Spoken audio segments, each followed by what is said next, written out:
Welcome to Reliability 101, NERC's Data Collection, Event Analysis, and Guidelines. I'm Bob Collins, your host for this session. Today we'll be going over the different types of data requests made by North American Electric Reliability Corporation, or NERC, and the databases used for those data requests. Additionally, we'll go over what you would need when a significant event happens on your system for event analysis. And then finally, we will go over where to find NERC's best practices and guidelines. Before we get started, though, a little bit about myself. I'm one of Texas RE's reliability engineers in the Resource Adequacy and Performance Analysis Group, or RAPA for short. I have 41 years experience in the industry, with my early years working for utility and manufacturing companies, and then going over to work for ERCOT in 2003 before joining Texas RE. Speaking of Texas RE, here's our antitrust admonition. I won't read it out to you, but if you have any questions about it, you can contact our general counsel.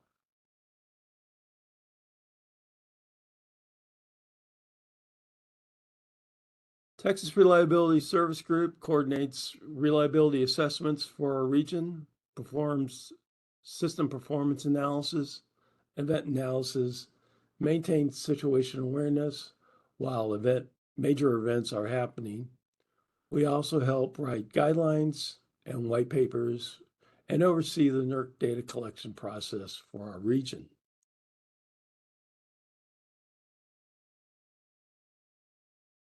NERC uses three major data collection systems: TADS for transmission owners, GADS for generation owners, and MIDAS for the bulk electric system, BES relay owners, which we'll go over in a few minutes. Each one of these systems has an affiliated NERC technical user working group that I highly recommend you join to be part of the community and to learn more about the system. TADS and GADS has yearly training courses, normally in the fall, that you can attend. They're held in Atlanta or another regional entity offices like the Western Electric Coordination Council, also known as WEC, in Salt Lake City. NERC sends out notices for signing up for these classes, and the regions will also send out reminders.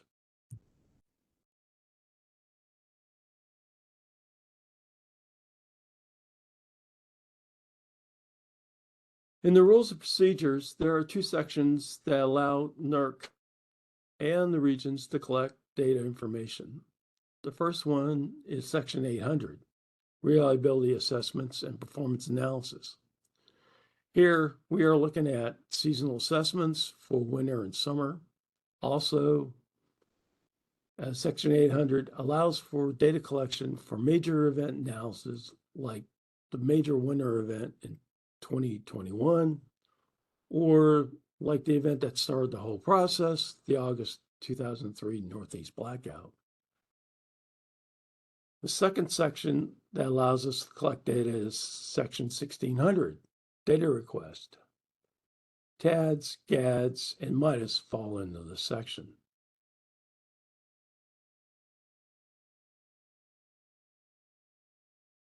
TADS. What is TADS? TADS stands for Transmission Availability Data System and was created by NERC and the Open Access Technology International, or OATI for short. Its purpose is to collect data on the BES transmission circuits of 100 kV or higher outages, either overhead or underground, transformer outages, reactive device outages, and AC-DC back-to-back converters, those that are most likely at interconnections. Registered entities that are required to submit the data are TOs, transmission owners, and GOs, generation owners that own transmission. Data submitted through the OATI WebTADS portal. A digital certificate is needed to use this platform, which means an account will be needed to log in. If your company is new to the ERCOT and Texas RE region, you should have received a welcome package from our registration and certification group. In that package, there is contact information for getting your account and the digital certificate for the web portal. Data is entered for the prior quarter, and you have up to 45 days at the end of the quarter to enter in the data. For example, Q4 data from the previous year of October through December. You would be able to enter in the data starting on January 1st through February 14th of the current year for the 45th day. But if the 45th day lands on a weekend or a holiday, it would be pushed back for a few days. If you do not enter in your data before the 45th day, you would be locked out and will not be able to enter any data during the freeze period. Most likely, we will send an email prior to the end of the period to remind you to enter in your data. We prefer that you and your company enter the data, but once the open period is closed, we'll have to enter it in for you. GADS. The generator availability system is a tad different than TADS, no pun. GADS is broken up into three sections: GADS conventional, GADS wind, GADS solar, and we'll go over each one of them. GADS conventional is very similar to TADS, but is for collecting generation outages. GADS conventional is for the units that are either thermal, such as coal or gas units, nuclear or hydro. If the nameplate is 20 megawatts or greater, it will be mandatory to enter in the data. For units that are less than 20 megawatts, it is optional. Data is entered in at the end of every quarter, same as TADS. Q4 data, October through December, will be entered in beginning January 1st through February 14th during the 45-day period. For those new JOs, generator owners, that have received a welcome package from our registration and certification group, you should have found who to get in touch with to get your credentials for GADS conventional. GADS wind. Here is a slight difference. GADS wind is for data collection for GOs who own wind facilities that are 75 megawatts or greater with a commission date of January 1st, 2005 or later. Data is entered at the end of every quarter, just like GADS conventional. Q4 data that's entered on January 1st through February 14th. But you would need to have an account with NERC's XRM GADS W application. To submit your outage data, you would need to contact NERC's representative for your credentials to log in.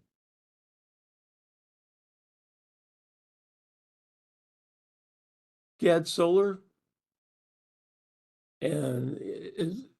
which is the data collection for generators that own solar facilities that are 20 megawatts or greater with a commercial date of January 1st, 2010. Like the previous GADS, enter in the data at the end of the quarter, and you have 45 days to complete. You will also need to use NERC's XRM GADS-S solar reporting application to submit your outage data. If you do not have an account with NERC's XRM, you would need to contact NERC representative for your credentials to log in.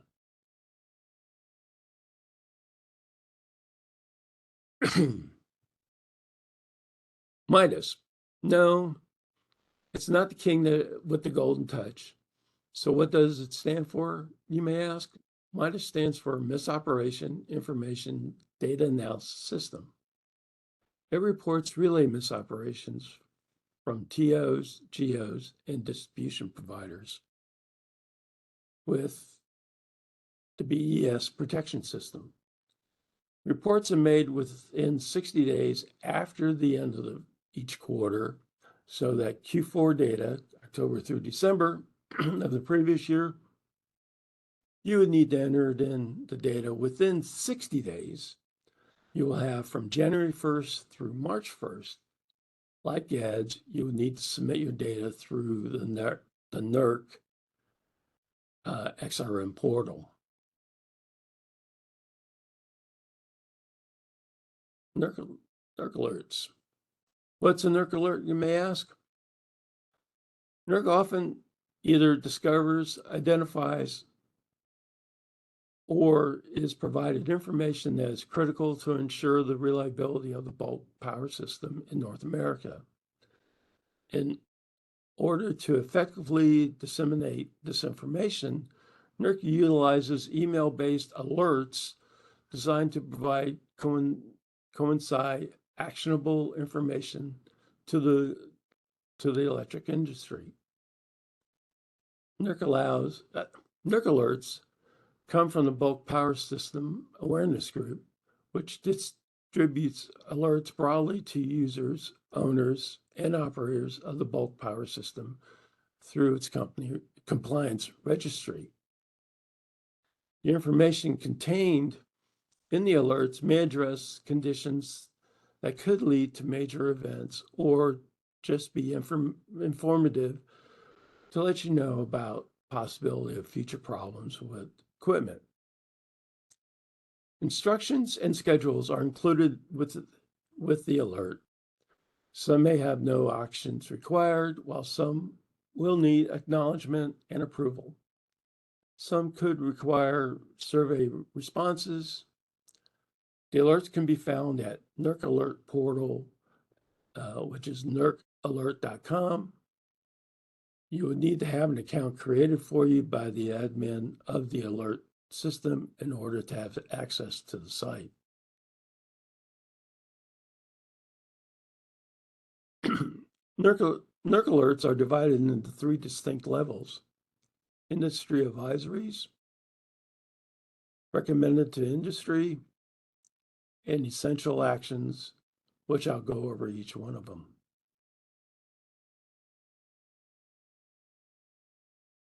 Industry advisories alerts are purely informational. These are intended to alert registered entities to issues or potential problems. Examples include the cold weather standards and transformer test data falsification. There may be an acknowledgement needed, but a response and a response approval is not necessary.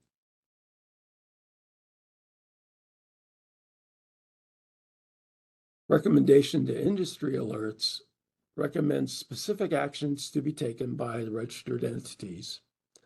Acknowledgements, responses, and approval of responses from the recipient is defined in the alert is required. Example of these types of alerts are the inverter-based resource model quality deficiency and the 6 gigahertz communication penetration in the electric industry alerts.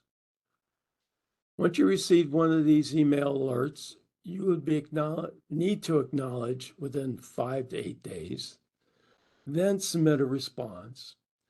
This will normally allow you up to 60 to 90 days and final approval of your response after submission.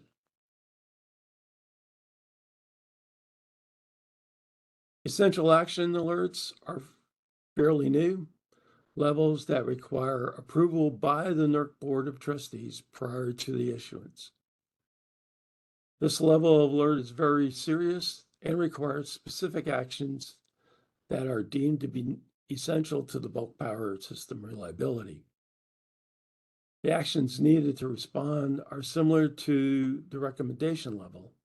Examples of essential action alerts are the cold weather preparation for extreme weather events 1 and 2.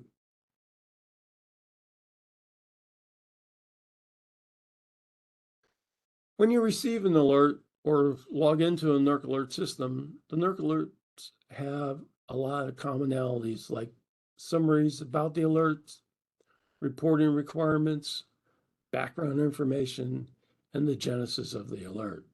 Contact information of who to contact if you have questions about the alert, and 4 labels of sensitivity: green, yellow, red, or black.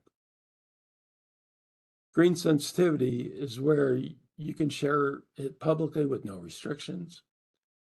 Yellow sensitivity would be private, restricted to internal use and necessary consultants.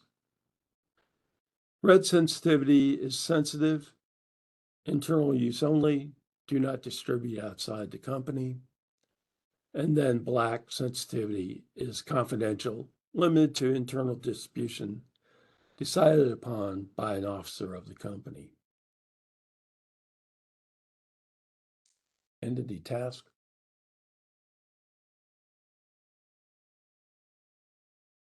As a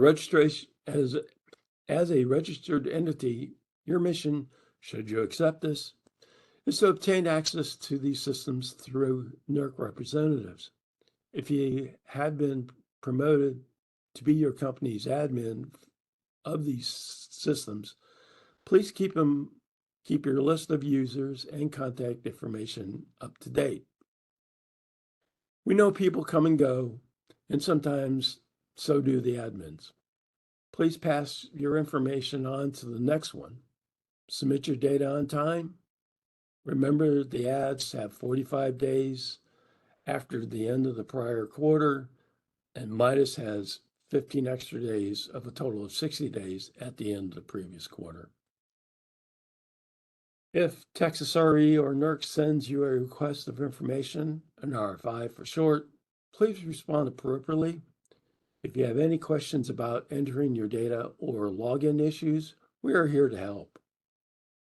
If training is needed, Texas RE has a wonderful staff that will help set up training for you.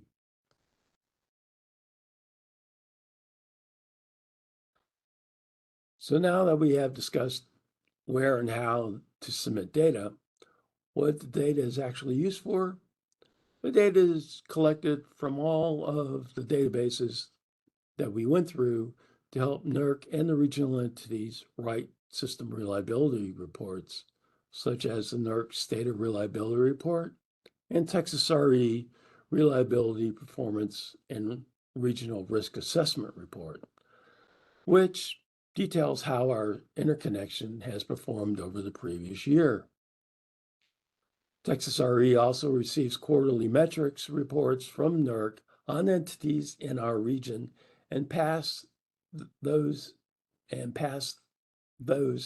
to the Texas RE MRC Members Representative Committee to let everyone know how those in our region are doing in entering the data. The data you enter can be also used by your company to keep track of outages, maintenance, and on equipment.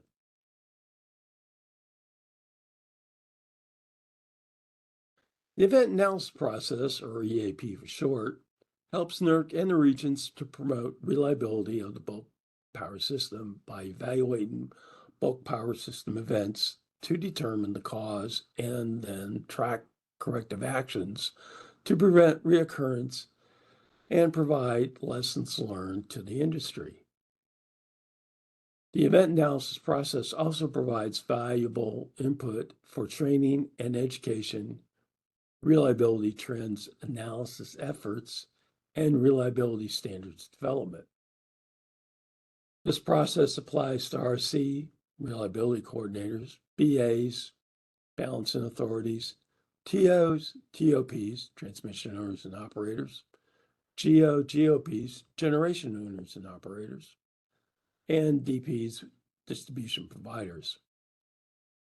When a major event occurs on your system that fits the criteria of either the NERC standards EOP 004-4, current, or the DOE OE 417 is current. The relevant form will be needed to fill out and sent to the appropriate entity listed on the form. For EOP, it would be NERC at systemawareness@nerc.net.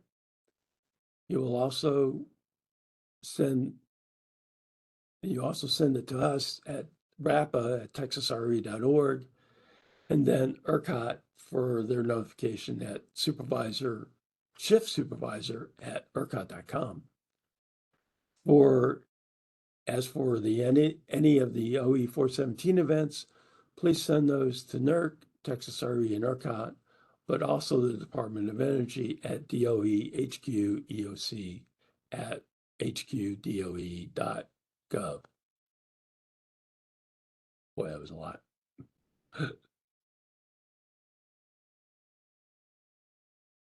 After the event has been reported, DOE, NERC, and Texas RE and ERCOT,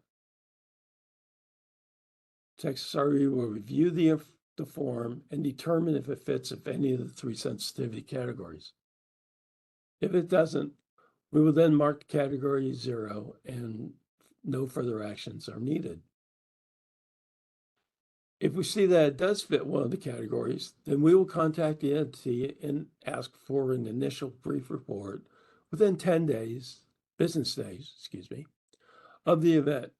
We do allow for extensions when needed. Once the initial report has been reviewed, a final report will be needed to be submitted within 20 days after we inform the entity that the initial brief report was accepted, or if there was anything missing, Sometimes the brief may not be enough. We may ask the entity for more data to help finish with the final report. After the final report has been accepted and uploaded to the NERC EA portal for their review, NERC will then set up a cost coding team that will include members of NERC and the region to review the event and start the cost coding process. Once the cost coding has been found, and the region will be informed to contact and set up a cost coding review with the entity, NERC and the region will go over the report. NERC does provide a periodic training on cost coding, and we highly suggest for entities to take that training.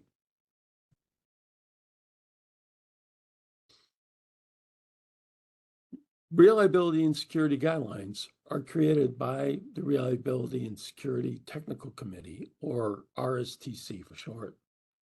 The RSTC is a standing committee that strives to advance the reliability and security of the interconnected bulk power system by creating a forum for aggregating ideas and interest, leveraging expertise to identify solutions to study, mitigate, and/or eliminate risk to the BPS for benefits of the industry and stakeholders. Coordinated and oversees the implementation of the RSTC subgroups working plans. The RSTC and the subcommittee develop reliability, operating and planning, security guidelines, and technical reference documents that strive for best practices and creates recommendations and records performance of observances for reliability concerns that do not have reliability standards. These are developed by stakeholders and technical subcommittees. The guidelines are not mandatory and are non-binding. They exist for your convenience and knowledge to promote and maintain highly reliable and secure bulk power system.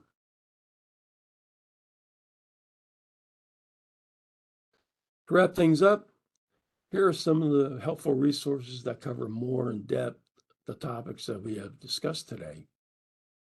NERC does hold training sessions and webinars on these topics as well, so you may want to get on a working group or join a committee to better inform.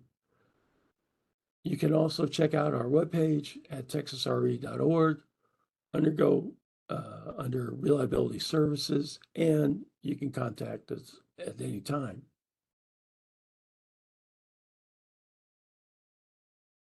Here is an overall slide of all the data reporting system applications and where to find them. And you're welcome to contact us at rappa@texasre.org. Thank you for listening. I hope you got a lot out of this training session, and please contact us if you need any help with any of these applications. Again, thank you and have a great day.